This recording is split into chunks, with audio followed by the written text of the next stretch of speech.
Malaquias 4, a partir do versículo de número 4. Malaquias 4, a partir do versículo 4. Lembrai-vos da lei de Moisés, meu servo, dos estatutos e das normas que lhe mandei em Horebe para todo Israel. Eu vos enviarei o profeta Elias, antes que venha o grande e temível dia do Senhor. Ele converterá o coração dos pais aos filhos e o coração dos filhos aos pais, para que eu não venha e fira a terra com maldição. Obrigado, Senhor, pela tua palavra. Pedimos a direção do Senhor, o falar do Senhor, para a glória do Senhor, em nome de Jesus. Amém. Hoje é um bom dia para a gente falar a respeito de família. Primeiro, porque é Dia das Mães, e segundo, porque dentre os temas que o Malaquias toca, as questões domésticas, as questões da casa, as questões do lar, as questões da família em si, os relacionamentos familiares, é um dos assuntos que o Malaquias coloca debaixo do assunto maior do livro, que é Deus. A realidade de Deus, a consciência que devemos ter de quem Ele é, e a partir então dessa consciência de quem Ele é, passarmos a redefinirmos as coisas, enxergarmos as questões da vida a partir desta verdade maior que o Malaquias insiste nas páginas do seu livro em nos ensinar. Se a gente perguntasse para o Malaquias assim: Malaquias, resuma o seu livro em uma sentença. Resuma tudo que você quer nos dizer em uma frase. Eu creio que o Malaquias nos diria assim: o que eu quero dizer é só uma coisa, que para todas as coisas, Deus é a questão. A questão não é você. A questão não sou eu. A questão não é o outro. A questão maior é Deus. Quem Ele é. E a partir de quem Ele é, do que Ele faz, a gente passa a ver o outro e os nossos relacionamentos a partir dessa perspectiva dele. Então a questão, por exemplo, num casamento, numa amizade, numa relação humana, não é mais assim: o que você merece, ou o que você não merece. A questão já não é mais assim: quem foi que começou a briga? A questão não é nem mais assim: quem é que está certo? Quem é que está errado? Não são mais essas as questões. A questão única para dirigir tudo é: o que Deus pensa a respeito disso? O que Deus espera de mim, de você, como filho, como filha de Deus, em relação a essa situação? A questão não é quem começou. A questão não é quem é que está certo, quem é que está errado. Não é mais isso. A questão não é se você merece ou você não merece.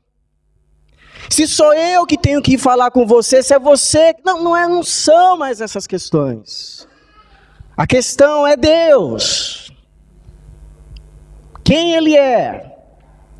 E se nós o chamamos de Pai, qual é o nosso papel nessa situação como filhos?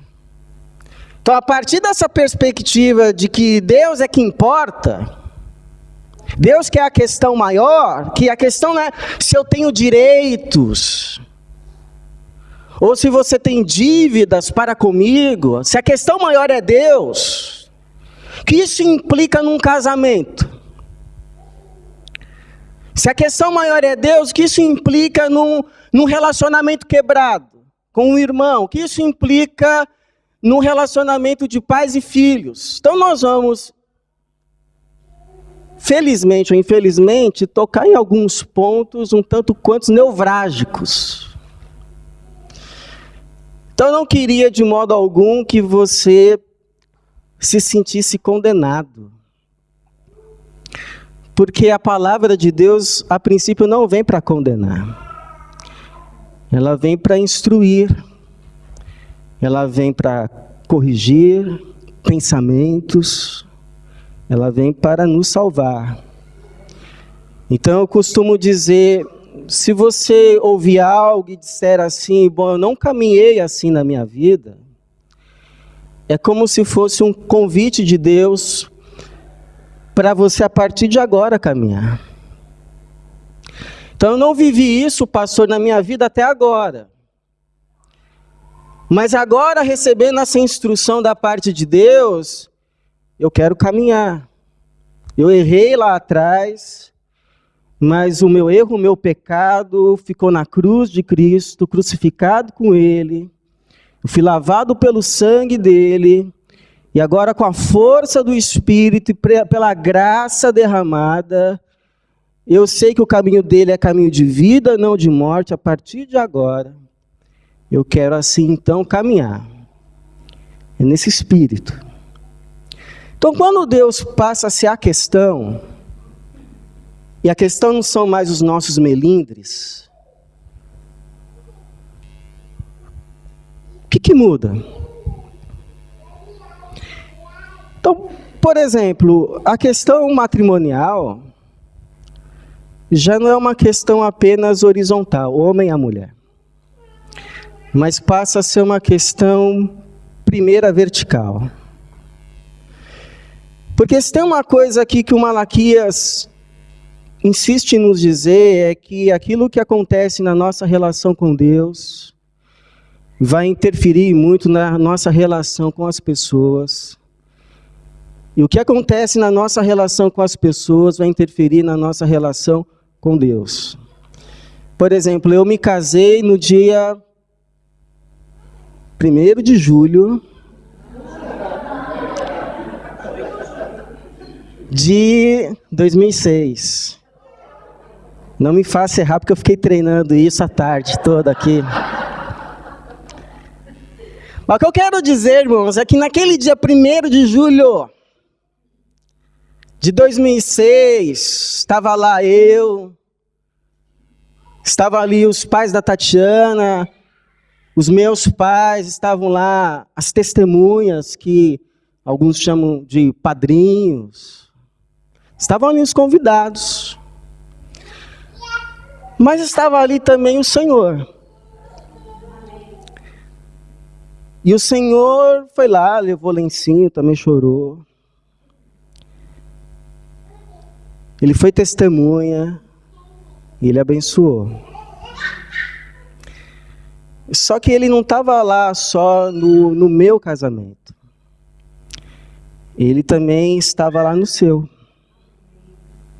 como testemunha. Também levou lencinho, também chorou, também abençoou. E ele se lembra. Ele se lembra das palavras, ele se lembra das promessas, ele se lembra dos juramentos, ele se lembra da troca de alianças, ele se lembra do beijo, ele se lembra de tudo porque ele foi testemunha. De forma que essa sua aliança com essa pessoa faz parte também da aliança com ele. E a fidelidade à aliança com ele vai manter a fidelidade a essa aliança conjugal. Porque ele fala 2 vezes a respeito da quebra da aliança com ele, No capítulo de número 2, versículo de número 8, ele fala a respeito da quebra da aliança de Levi. No versículo de número 10, ele fala a respeito da quebra da aliança dos pais, ou seja, dos antepassados. E aqui no capítulo de número 2, no versículo de número 14, ele vai falar a respeito que tudo isso implicou também da quebra da aliança matrimonial, da qual ele foi testemunha. Ele vai dizer, versículo 14: porque o Senhor tem sido testemunha entre ti e a esposa que tens desde a juventude, para com a qual foste infiel, embora ela fosse tua companheira e a mulher da tua aliança matrimonial. Então não são separadas as coisas. A fidelidade à aliança matrimonial significa fidelidade à aliança divina. E a fidelidade à aliança divina garante a fidelidade à aliança conjugal. Por isso que, geralmente, quando eu faço casamentos, eu falo assim para o noivo: ore para que a sua esposa permaneça fiel a Deus. Porque enquanto ela for fiel a Deus, vai ser fiel a você. E eu digo à noiva: ajude esse homem, esse moço, permanecer fiel a Deus. Não fique implicando, ajuda ele a ficar fiel a Deus.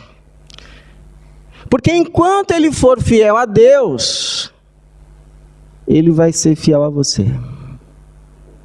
É como disse um pastor uma vez: um homem para de trair a mulher, em primeiro lugar, não por causa da mulher.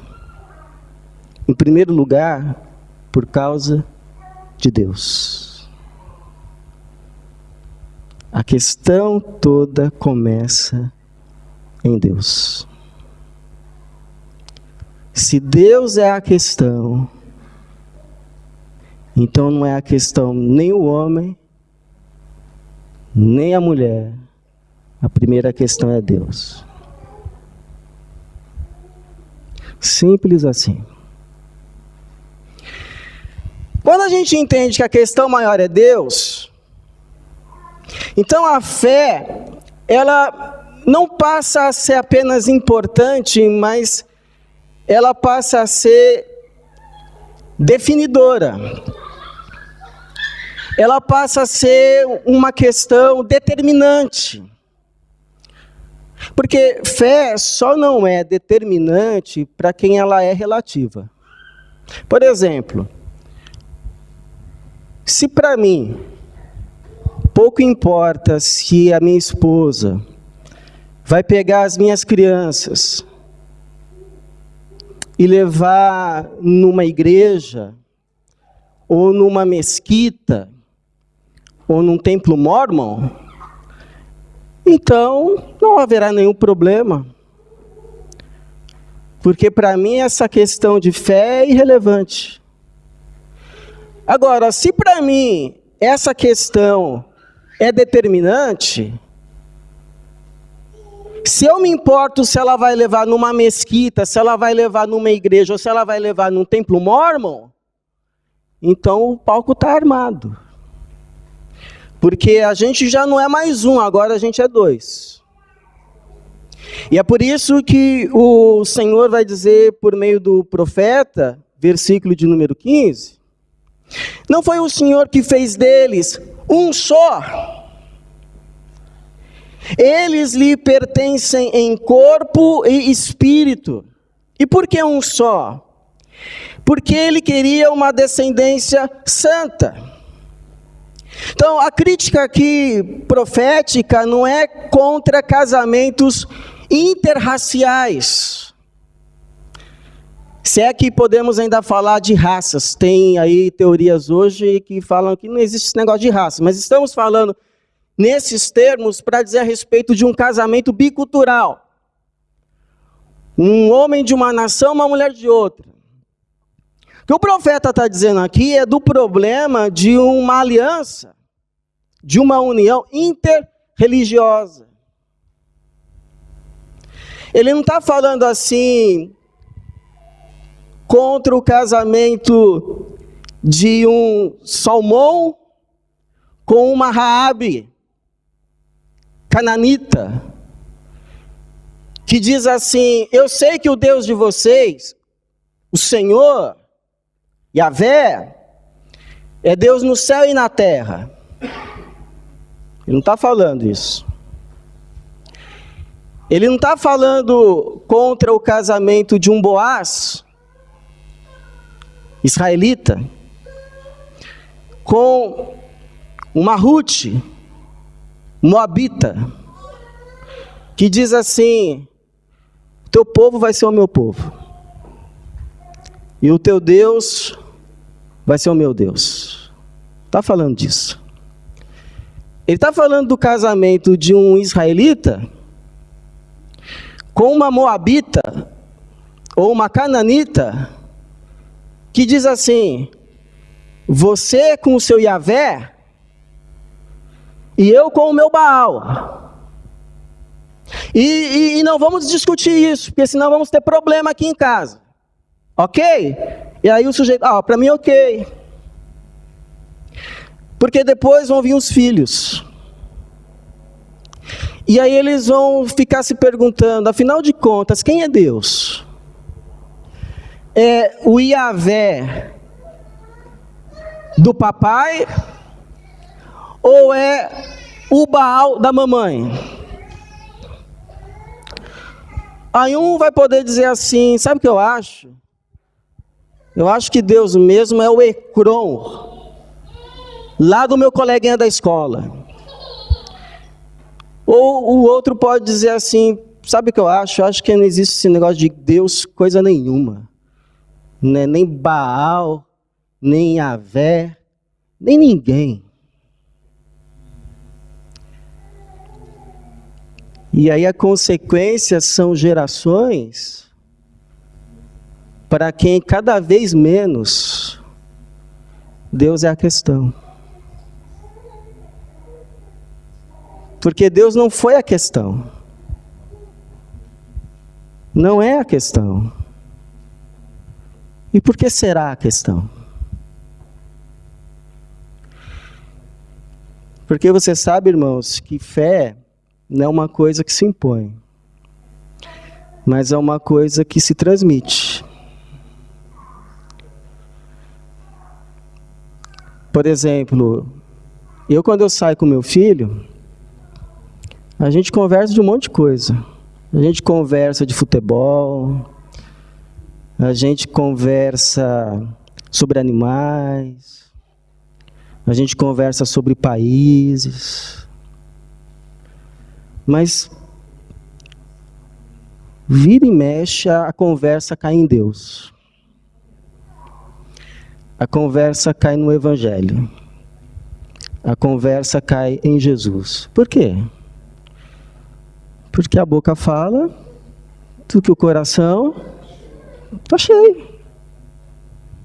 Então é andando no caminho, é quando acorda, é a mesa do almoço. Vocês já repararam a fartura que nós temos? A Bíblia diz que isso é dádiva. Então vamos agradecer. É na hora de ir deitar. É a vida, não é uma coisa assim que é de domingo. Separada, é a vida. A gente vive em Deus. Se move em Deus. Fala de Deus, porque a nossa vida é Deus. Então a fé que a gente tem no coração, a gente transmite até sem querer. Consciente ou inconsciente, a gente está transmitindo para eles aquilo que a gente de fato crê. E aí esses dias a gente estava junto e atrás de nós tinha uma mãe com uma filha. Pelo que eu pude entender assim, num verdadeiro discipulado de business. de empresa. Por quê? Porque a fé que a gente tem, a gente passa para os filhos. Seja essa fé no que for. Seja em Jesus, seja em Alá, ou seja em Mamão. A fé que a gente tem, a gente transmite. Então tem uma pesquisadora na França que diz assim, que a fé está caindo na França porque os pais entendem que a religião é uma coisa de foro íntimo e que é o filho que tem que decidir. Aí eu me pergunto se a questão não é o desejo de impor uma fé, ou se a questão de verdade é que já não tem mais fé. Porque a gente só pode dar aquilo que a gente tem. Então, quando Deus é a questão, muita coisa que antes era confusa. Onde eu ouvi uma oração, lá no encontro que teve das mulheres de oração, que eu achei interessante, a irmã orou assim: Senhor, que o Senhor desfaça toda a confusão. E é verdade, teve uma vez que eu li um livro do C.S. Lewis, que ele fala assim, de uma forma toda dele, que o diabo não quer ensinar nada. O que o diabo quer fazer é confundir. É verdade. Então eu fiz essa minha oração também, Senhor. Desfaça toda a confusão.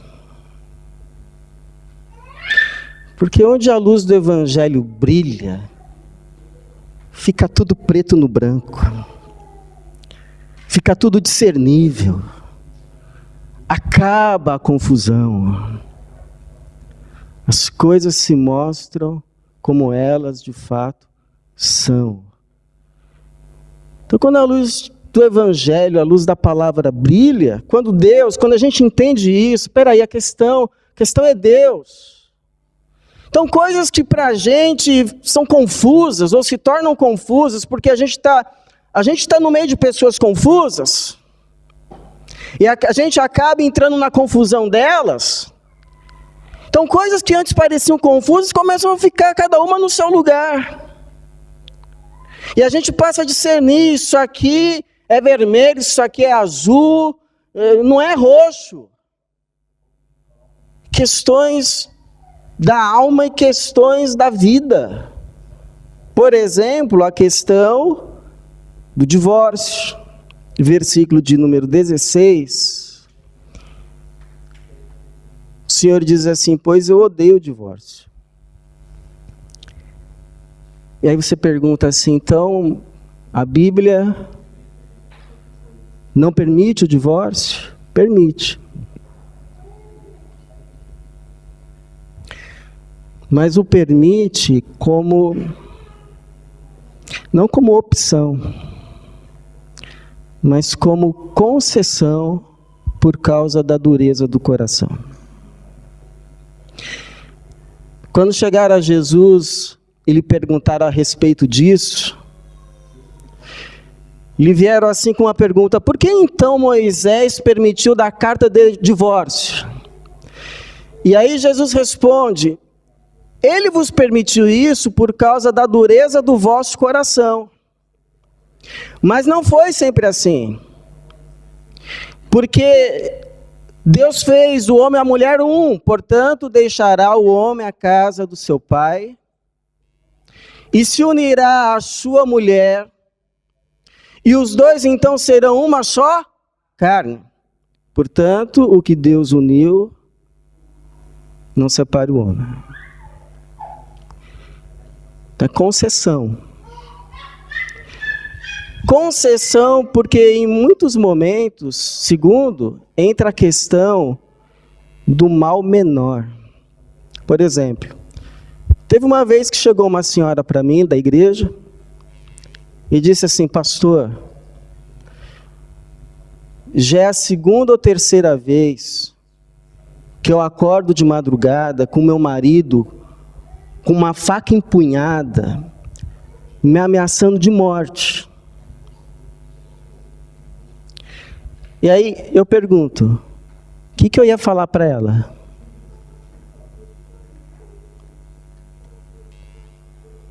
O que eu ia falar para ela?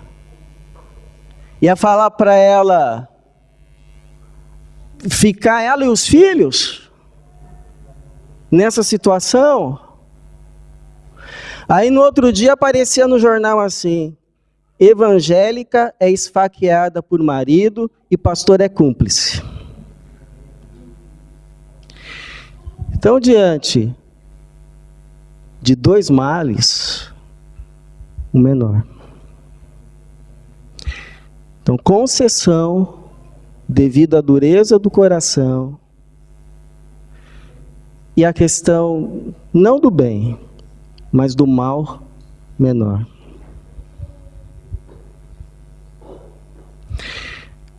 Quando Deus passa a ser a questão, a gente passa a entender que as responsabilidades de cuidado começa com a responsabilidade da gente cuidar da gente mesmo. Porque ele continua dizendo assim, não termina ali. Portanto, ele disse: eu odeio o divórcio e também aquele que se veste de violência, diz o Senhor Deus de Israel. Portanto, cuidai de vós mesmos, diz o Senhor dos exércitos, e não sejais infiéis. Então, o que seria esse cuidai de vós mesmos? Seria preste atenção, seria abre os seus olhos, seria você está andando muito na linha do abismo, dê 10 passos para trás.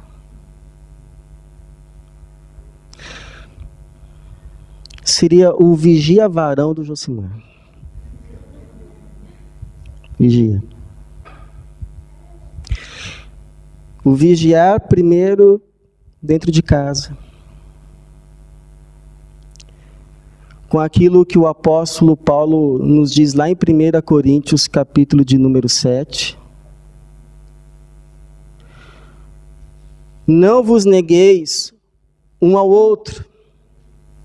Está falando ali de casais. Não vos negueis um ao outro. O corpo do marido não pertence ao marido, mas à mulher. O corpo da mulher não pertence à mulher, mas ao marido. Não vos separeis por muito tempo, a não ser por causa de orações, mas uni-vos depressa, a fim de que Satanás não vos tente por causa da vossa falta de controle. E vigiar fora de casa. Como disse Jesus, o espírito está pronto, mas a carne é fraca. Você pode não ir ao pecado, mas o pecado pode vir até você. Quando Deus passa a ser, então, a grande questão,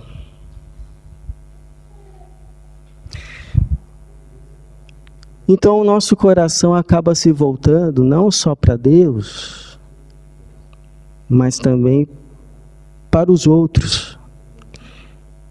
E a começar dos mais próximos.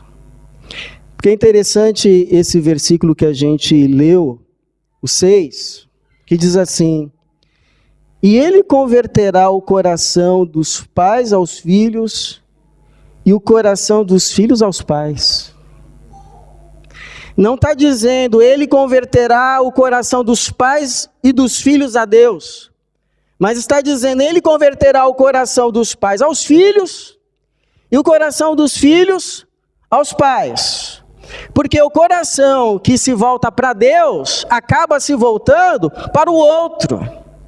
É difícil imaginar um coração que se quebranta para Deus e continua pedrado para o outro. É difícil imaginar um coração que se reconcilia com Deus e continua brigado com o outro. Porque o pecado separa de Deus e do outro. Pecado quando entra começa a separar tudo. Mas Jesus une. Une com Deus e une com o outro.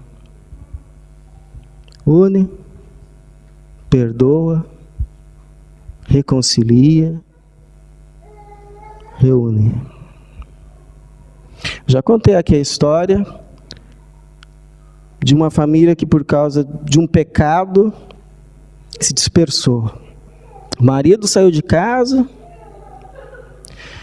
os filhos saíram de casa, a mulher também se enveredou por caminhos que só trouxeram para ela sofrimento, angústia, depressão. Mas no dia que aquela mulher se voltou para Deus, sabe o que aconteceu? O coração dela se voltou também para o marido em perdão.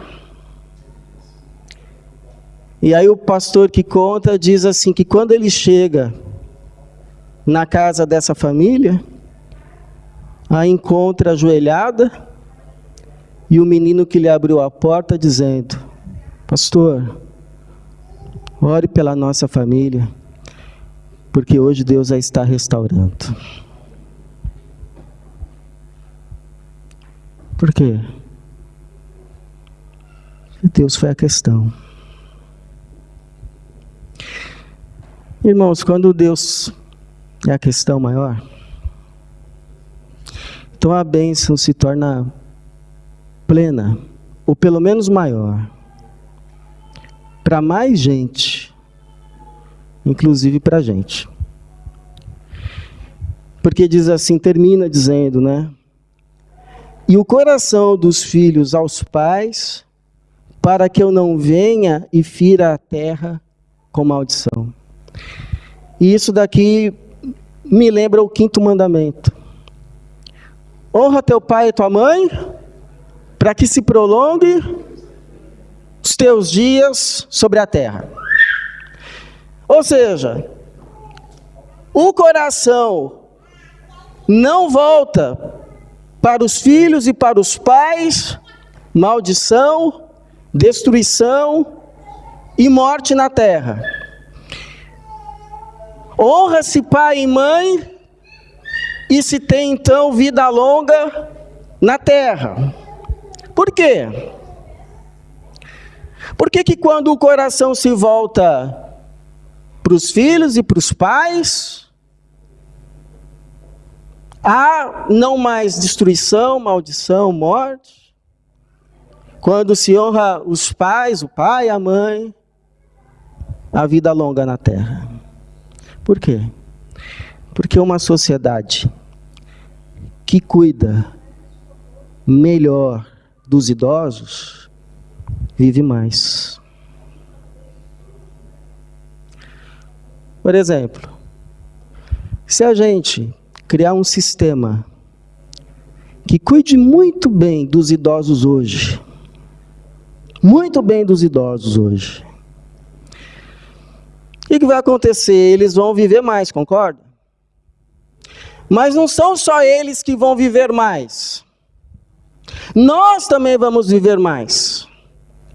Porque esse sistema que nós construímos para cuidar bem deles, porque nós não o vimos como gente que já não produz mais nada e por isso pode ficar esquecida, esse sistema que a gente criou para cuidar bem deles é o mesmo sistema que amanhã vai cuidar de quem?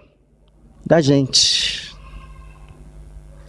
Então o que o Malaquias está nos dizendo é o que a Bíblia tenta nos incutir na cabeça o tempo todo.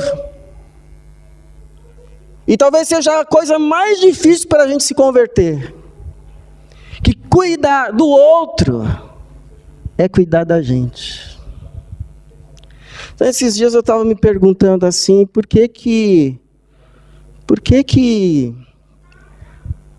eu não eu não falo tanto sobre família como alguns pregadores, pastores que falam o tempo todo de família. Uma vez eu ouvi um sermão para a família no Sermão do Monte. E aí eu acho que eu entendi uma coisa, não é que eu não gosto de pregar sobre família. O que eu não gosto é do que geralmente se prega sobre família. E para as famílias, como se a família fosse um fim em si mesma. Eu, minha esposa, os meus filhos, numa redoma angelical, e Deus abençoando. E os outros, paciência, que se convertam.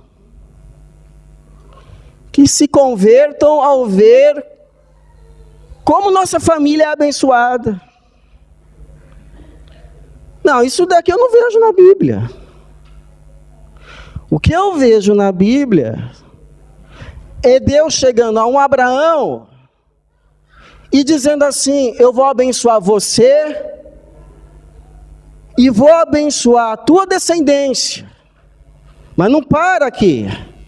Eu vou abençoar você e vou abençoar a tua descendência para que vocês tenham como abençoar todas as outras famílias. É isso que eu vejo. E isso eu tenho espírito para pregar. Então é como uma vez que me chamaram para pregar no encontro de mães que oravam pelos filhos. Eu pedi uma palavra para Deus. E aí, a palavra que Deus me deu foi assim: vamos orar pelos filhos, sim. Mas não ore só pelos seus filhos. Porque senão, os nossos filhos tão abençoados, amanhã eles se encontram com os filhos de outros não tão bem abençoados. Encontra uma vez na rua, encontra na escola, encontra numa viagem. E aí, o que acontece? Então a minha oração é que Deus abençoe muito as nossas famílias. Que Ele abençoe muito. Para que a gente tenha sempre com o que abençoar as outras. Porque a bênção se torna plena para todo mundo quando todo mundo é abençoado. Então, quando todo mundo é abençoado, ou mais abençoado, não só a gente, então a bênção se torna maior. Para uma casa, para uma igreja e para um país. Para um país. Como se diz no capítulo 3, versículo 12, com o qual encerro: e todas as nações vos chamarão bem-aventurados, pois a vossa terra será aprazível, diz o Senhor dos Exércitos. Amém.